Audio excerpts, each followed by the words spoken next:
આજે તો હતો નિશાળમાં જમણવાર એટલે અમે બધા ભાઈબંધ ખાવા માટે થઈ ગયા તૈયાર અને કુલાને તો આવી છે ભારે ઉતાવળ. તારા ભાગનું ખાવા કોઈ નહીં ખાય હો. હા તો જય શ્રી કૃષ્ણ મિત્રો, તમારું હાર્દિક સ્વાગત છે મારી એક નાનચકડી દુનિયાની અંદર.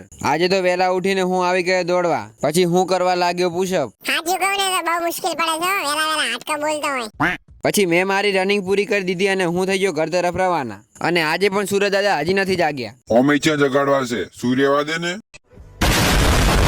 પછી હું ઢોરા લઈને આવી ગયો ખેતરમાં અને ભૂપીને વહેલા કોઈ કામ ધંધો હતો નહીં એટલે આવી ગયો રમવા.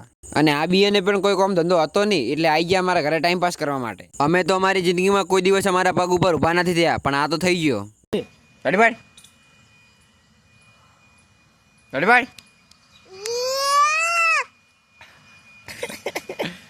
મજા નહીં ઓલી હારી પાડ.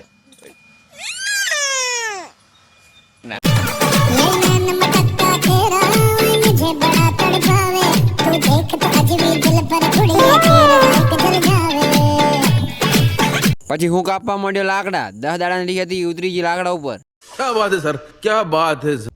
પિયુષોની આવતા હતા તેના મામાના ઘરેથી એટલે અમારા ઘરે ઉભા રહ્યા. બાકી લાગે છે ને મારો ભાઈબંધ એકદમ જોરદાર. પિયુષો આપણો ભાઈબંધ એટલે આપણને ખાવા આલી દીધું સવાણું. ઓમાય ભૂખ તો લાગી હતી. આજે તો પકાના બૂટ પહેર્યા અને ટચિંગ ઘડિયાળ પહેરી અને હવે આપણે હેડ્યા ભણવા માટે. ભણવાનું તો ખબર નહીં પણ જમણવાર છે એટલે જવું પડે. પછી નિશાળા આગળ અમે બધા ભાઈબંધ ભેળા થયા અને તૈયાર થવા લાગ્યા ભણવા માટે. પછી હું રિસેસમાં જોવા લાગ્યો ફોન અને આ છે અમારી બેન્ચીસ. એના ઉપર શું લખેલું છે કોમેન્ટ કરો. હોજના 5 વાગ્યા એટલે અમે બધા છૂટી ગયા અને આ છે મારી નિશાળ. પછી અમે થઈ ગયા ઘર તરફ રવાના. પછી ઘરે જઈને આવી ગયો પિશાનો વિડીયો કોલ અને અમે કરવા લાગ્યા મસ્તી.